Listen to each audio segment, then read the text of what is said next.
Hello students, most welcome to the thorax YouTube channel. पिछले lecture में हमने protista kingdom को समझना स्टार्ट किया था।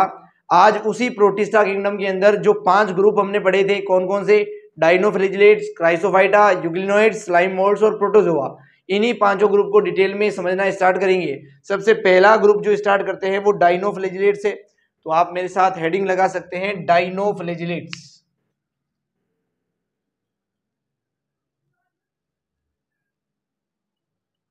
डाइनोफ्लैजिलेट्स ये एक प्रोटिस्टा का ग्रुप है भाई। इस ग्रुप के अंदर कुछ मेंबर आते हैं बेसिकली, है ना। उन मेंबर्स की बात करेंगे, उनकी क्या क्या प्रॉपर्टी है उनकी बात करेंगे।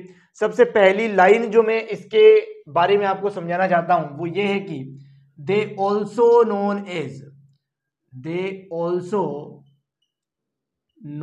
एज, उन्हें और किन किन नामों से जाना जाता है, यानी कि डाइनोफ्लैजिलेट को और किन नामों से बुलाया जाता है, उन नामों की बात कर रहे हैं।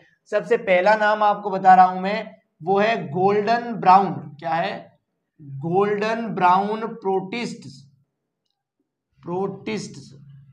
ऐसे प्रोटिस्टा है जिनका कलर गोल्डन ब्राउन होता है। कैसा होता है? गोल्डन ब्राउन, इसलिए बोलते हैं गोल्डन ब्राउन प्रोटिस्ट। किसे बोलते हैं? डाइनोफ्लैजिलेट को बोलते हैं। मैंने आपको बताया था पिछले लेक्चर में भी, डाइनोफ्लैजिलेट्स के अंदर रात को चमकने की प्रॉपर्टी होती है, इसलिए इनको क्या बोलते हैं? नाइट की लाइट भी बोलते हैं भाई। रात का उजाला है ना, इन्हें नाइट की लाइट भी बोलते हैं, क्योंकि समुद्रों के अंदर मिलते हैं और चमकते रहते हैं भाई। ये आग की तरह चमकते हैं, इसलिए इन्हें फायर एल्गी भी बोलते हैं। क्या बोलते हैं?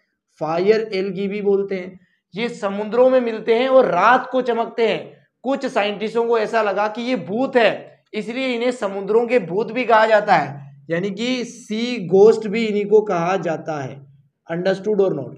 यानी कि डाइनोफ्लैजिलेट के 4 अलग अलग नाम मैंने आपको बताए हैं, जो इनके एक ही प्रॉपर्टी के ऊपर बेस्ड है कि ये रात को चमकते हैं बेसिकली।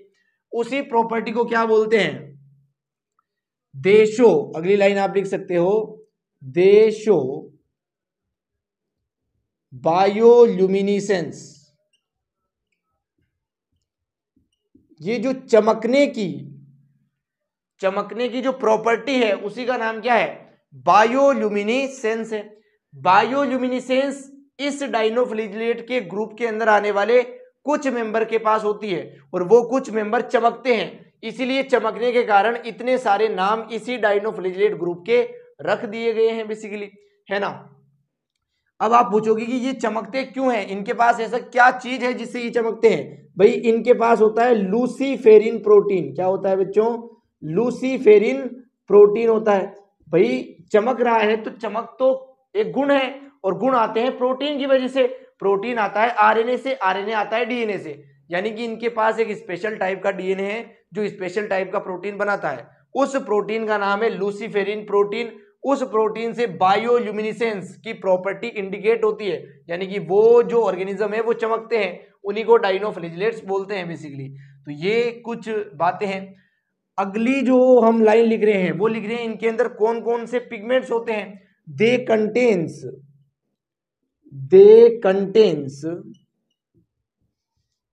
पिगमेंट्स। इनके पास पिगमेंट्स होते हैं। कैसे पिगमेंट्स होते हैं? Like chlorophyll. कैसे पिगमेंट है भाई? इनके पास क्लोरोफिल है। क्लोरोफिल ए भी होता है, क्लोरोफिल सी भी होता है। उसके अलावा क्लोरोफिल के अलावा यहाँ पे कैरोटीनॉइड भी मिलता है, उसी का नाम है अल्फा कैरोटीनॉइड। पिछली क्लास में बता दिया था भाई, अल्फा कैरोटीनॉइड्स डाइनोफ्लैजिलेट्स में मिलते हैं बेसिकली। उसके अलावा यहाँ पे जेंथोफिल्स भी मिलते हैं भाई, जेंथोफिल्स भी यहाँ पे मिलते हैं। इन जेंथोफिल के अंदर एक नाम पढ़ाया था आपको, पिरिडिनिन। क्या पढ़ाया था? पिरिडिनिन। ये एक टाइप का जेंथोफिल है जो डाइनोफ्लैजिलेट्स के अंदर मिलता है। इसी के कारण इनके कलर कैसे होते हैं? दे शो वेरियस कलर्स। ये बहुत सारे कलर्स दिखाते हैं। लाइक कौन कौन से कलर दिखा सकते हैं भाई? ये आपको ब्लू कलर में दिख सकते हैं, ये आपको ग्रीन कलर में दिख सकते हैं, ये आपको येलो कलर में दिख सकते हैं, ये आपको ब्राउन कलर में भी दिख सकते हैं, और ये आपको रेड कलर में भी दिख सकते हैं। इनको इसी ऑर्डर में याद करेंगे। ट्रिक मैंने बताई थी, आपने विबग्योर तो पढ़ा ही होगा। है ना। लाइट के अंदर जो 7 कलर है उसकी ट्रिक होती है विबग्योर। यहां से स्टार्ट करना है ब्लू से लेकर रेड तक, ब्लू ग्रीन येलो ब्राउन और रेड। ये जो ऑरेंज है इसकी जगह क्या याद करेंगे हम, ब्राउन याद करेंगे। यहां से लेकर यहां तक डाइनोफ्लिजिलेट के कलर होते हैं, उसमें जो ऑरेंज है उसकी जगह आपको बस ब्राउन याद करना है ना। विबग्योर ट्रिक से इन कलर्स को आप याद रख सकते हो। तो इतना एक बार नोट करें, फिर हम आगे बढ़ते हैं। ये जो बायोल्यूमिनेसेंस दिखाता है इसका एक एग्जांपल लिख रखा है, नोक्टुलिका। नोक्टुलिका एक टाइप का क्या है, डाइनोफ्लिजिलेट है। नोक्टुलिका एक ऑर्गेनिज्म का नाम है, वो ऑर्गेनिज्म बायोल्यूमिनेसेंस दिखाता है और वो डाइनोफ्लिजिलेट के अंदर भी आता है। तो एक एग्जांपल भी आप नोट कर सकते हैं भाई, नोक्टुलिका। अंडरस्टूड और नॉट? तो अब आप इसको अच्छे से नोट करें, फिर हम आगे बढ़ते हैं।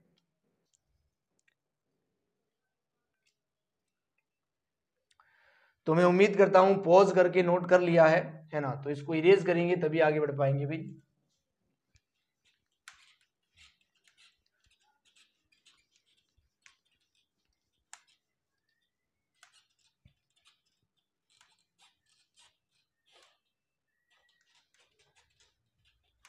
ये जो डाइनोफ्लिजिलेट्स होते हैं ये समुद्रों के अंदर मिलते हैं और समुद्रों में होता है खारा पानी, इसीलिए यहां पे हम लिखेंगे मोस्टली कैसे होते हैं ये, मोस्टली मेरीन वाटर के अंदर मिलते हैं, खारे पानी के अंदर मिलते हैं।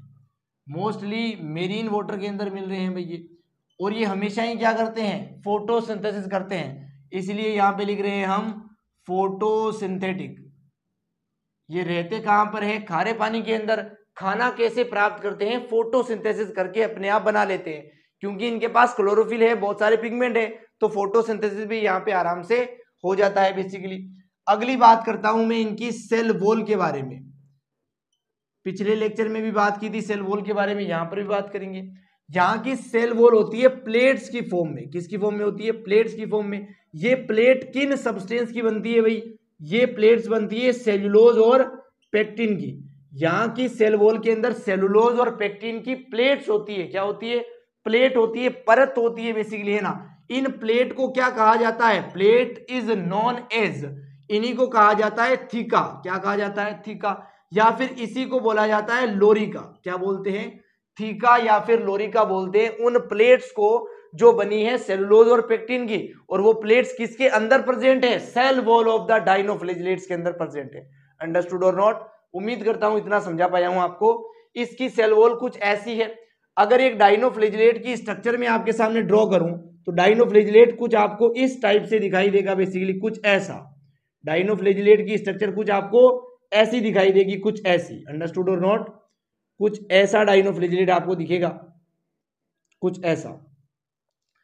ये डायग्राम बनाया है हमने डाइनोफ्लिजिलेट का। इसको अगर आप बहुत ध्यान से देखोगे तो इसके अंदर आपको गड्ढे दिखेंगे। ये जो लाइनें मैंने बनाई है ये एक्चुअली में गड्ढे होते हैं।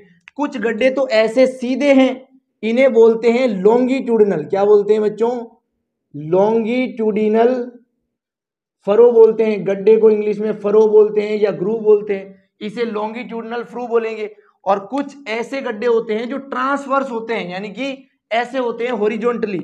ये जो गड्ढा है जो ब्लू कलर से बनाया है इसे क्या बोलेंगे हम, ट्रांसवर्स फरो बोलेंगे। यानी कि यहां पर दो टाइप के फरो मिल रहे हैं, डायग्राम के अंदर समझ में आ रहा होगा। ये जो फरो है इसके अंदर भी एक फ्लेजिला लगा होता है, इस फरो के अंदर भी एक फ्लेजिला लगा होता है। तो आप लिख सकते हो डाइनोफ्लिजिलेट के बारे में अगली लाइन कि यहाँ पर दो फ्लेजिलाएं हैं बेसिकली। चलो पहले सेल वॉल की बातें पूरी कर लेते हैं भाई। ये सेल वॉल प्लेट्स की फॉर्म में है, इसलिए इसको कहा जाता है स्केप्टर्ड सेल वॉल। क्या कहा जाता है, स्केप्टर्ड सेल वॉल कहा जाता है। एनसीईआरटी का वर्ड है स्केप्टर्ड, इसको बहुत ध्यान से आप लिखेंगे। उसके अलावा एक और वर्ड है जो इसके लिए इंट्रोड्यूस किया जाता है, आर्मर्ड डाइनोफ्लिजिलेट्स भी इन्हीं को बोला जाता है। क्या बोला जाता है, आर्मर्ड डाइनोफ्लिजिलेट्स। आर्मर्ड वर्ड आया है आर्मी की ड्रेस से। आर्मी की ड्रेस के ऊपर अलग अलग कलर्स में बहुत सारे पेचेस होते हैं, उसी प्रकार डाइनोफ्लिजिलेट्स के ऊपर अलग अलग प्लेट्स होती है सेलुलोज और पेक्टिन की। कुछ ऐसी प्लेट्स दिखाई देती है आपको, कुछ ऐसी, इसीलिए ये आर्मी की ड्रेस की तरह, सोल्जर्स की ड्रेस की तरह लगता है। इसलिए इसको आर्मर्ड डाइनोफ्लेजिलेट्स भी कहा जाता है। दोनों वर्ड यहाँ पे स्कैल्प्स बने हुए हैं, सेल वॉल के अंदर प्लेट्स बनी हुई है और ये पेचिस की तरह लग रहा है, तो ये दोनों वर्ड्स आपको समझ में आने चाहिए अच्छे से। I hope it is clear to everyone and I explain very well also. अब बात कर लेते हैं यहाँ की फ्लेजिला के बारे में। तो फ्लेजिला मैंने आपके सामने दो फरो लिखी है, लॉन्गिट्यूडनल फरो के अंदर भी फ्लेजिला है और यहाँ पर भी फ्लेजिला है। पहले तो इन फरो के नाम पढ़ लो जो पिछले लेक्चर में भी याद कराए थे भाई। ये लॉन्गिट्यूडनल है, सीधा है, तो इसे क्या बोलेंगे, सीधे से याद रखेंगे भाई, सल्कस। ये गिरा हुआ है, ट्रांसवर्स ऐसा है ना गिरा हुआ, इसलिए गिरे हुए से याद रखेंगे, इसे क्या बोलते हैं, गर्डिल बोलते हैं। तो ये इन फरो के नाम है। इन दोनों फरो के अंदर दो फ्लेजिलाएं होते हैं बेसिकली। तो अगली लाइन लिख रहा हूं, मिटाना पड़ेगा ऊपर वाला पोर्शन भाई, तो पॉज करके नोट कर सकते हैं आप।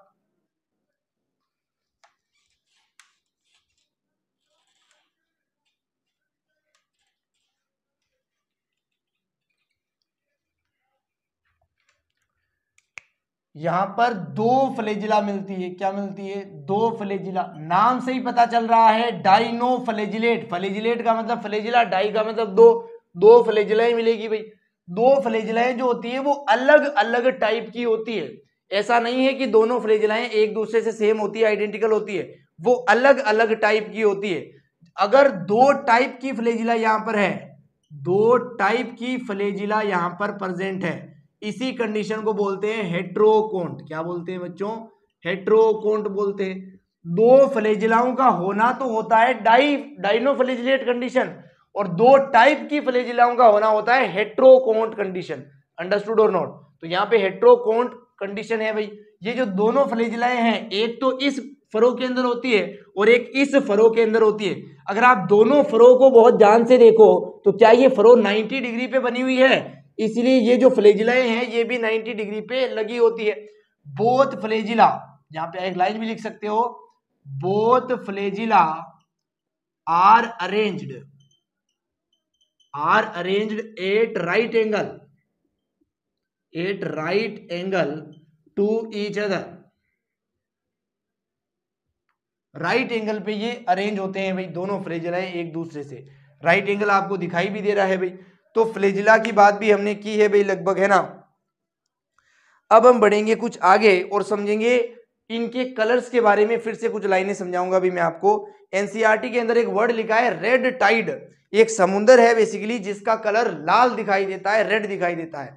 अब भाई उसका जो पानी है वो तो कलरलेस है, पानी हमेशा ही कलरलेस ही होता है। ऐसा नहीं है कि उसमें पानी की जगह खून भरा है समुद्र में इसलिए वो लाल है, बिल्कुल नहीं। उसका पानी बिल्कुल नॉर्मल पानी के जैसा है, लेकिन उस पानी के अंदर, उस समुद्र के अंदर डाइनोफ्लेजिलेट्स मिलते हैं, इनका कलर होता है रेड। जो वहां पे मिलते हैं उनका डाइनोफ्लेजिलेट का कलर कैसा है, रेड है, इसलिए वो समुद्र को कैसा दिखाते हैं, रेड दिखाते हैं भाई। कुछ कंडीशन में डाइनोफ्लेजिलेट ग्रो करके बहुत ज्यादा हो जाते हैं तो बहुत ज्यादा रेड कलर आपको दिखाई देने लग जाता है, और किसी मौसम में डाइनोफ्लेजिलेट कम हो जाते हैं इसलिए वो कलर भी थोड़ा कम हो जाता है बेसिकली। चलिए इन्हीं बातों को थोड़ा नोट डाउन करते हैं, या समझ ही लो आप, डायरेक्ट ही नोट डाउन क्या ही करें, है ना। एनसीईआरटी में लिखा गया ये ऑलरेडी, लाइनें लिखने में कुछ नहीं रखा है भाई, समझ लो, ऑब्जेक्टिव क्वेश्चन कर दोगे आप उससे।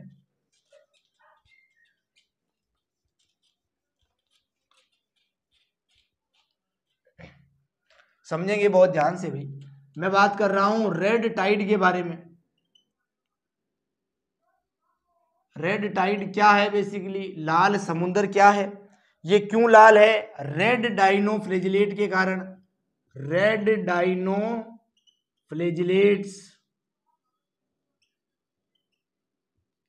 ये जो डाइनोफ्लेजिलेट है इसका एक एग्जांपल देख लो चाहो तो, गोनियोलेक्स इसका एग्जांपल है भाई। उसके अलावा जिम्नोडियम भी रेड कलर का होता है भाई। ये दोनों रेड कलर के होते हैं इसलिए रेड डाइनोफ्लेजिलेट के क्या है, एग्जांपल है। रेड टाइड, लाल समुद्र क्यों बना है, रेड डाइनोफ्लेजिलेट के कारण। इसके दो एग्जांपल भी लिखे हैं आपके सामने। ये जो डाइनोफ्लेजिलेट होते हैं ये मल्टीप्लाई करते हैं, मल्टीप्लाई रैपिडली, बहुत तेज तेज मल्टीप्लाई करते हैं, जिससे सी कैसा होता है, समुंदर, अपीयर्स रेड, अपीयर्स रेड। क्योंकि ये खुद लाल है, अगर इनका नंबर बढ़ेगा तो पूरा समुद्र कैसे दिखने लगेगा, लाल दिखने लगेगा। अंडरस्टूड और नॉट? तो ये है रेड टाइड का कंसेप्ट भाई। ये जो होता है ना गोनियोलेक्स, इसके पास एक और प्रॉपर्टी होती है भाई, ये टॉक्सिन्स को रिलीज करता है, टॉक्सिन को रिलीज करता है बेसिकली। अरे यार एक सेकंड दे मेरे को बस, ये टॉक्सिन को रिलीज करता है, क्या करता है, रिलीज करता है। उसी टॉक्सिन को कहा जाता है सारी टॉक्सिन, क्या कहा जाता है, सारी टॉक्सिन। सारी टॉक्सिन कहां से निकलता है, गोनियोलेक्स से निकलता है। ये टॉक्सिन किल कर देता है मेरीन में रहने वाले एक्वेटिक ऑर्गेनिजम्स को। It can kill marine organisms, क्योंकि डाइनोफ्लैजिलेट मेरीन वाटर में ही मिल रहे हैं, तो उस वाटर के अंदर जो दूसरे ऑर्गेनिज्म मिल रहे हैं जैसे मछलियां हैं, उनको ये सारी टॉक्सिन्स मार सकता है, किल कर सकता है। अंडरस्टूड और नॉट? अगर किसी मछली ने सारी टॉक्सिन खाया है और उस मछली को कोई इंसान खा लेता है तो उसे भी पॉइजनिंग हो जाती है, उसके अंदर भी जहर चला जाता है। इफ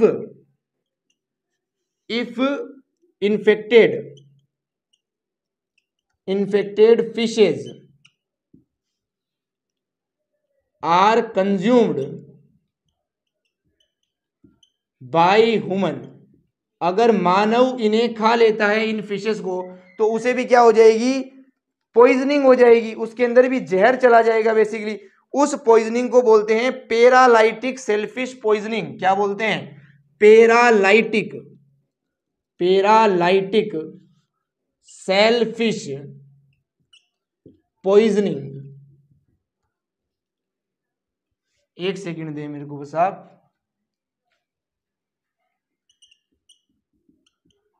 इसका शॉर्ट फॉर्म भी लिखा जाता है भाई, पीएसपी बोलते हैं इसे शॉर्ट में, पीएसपी।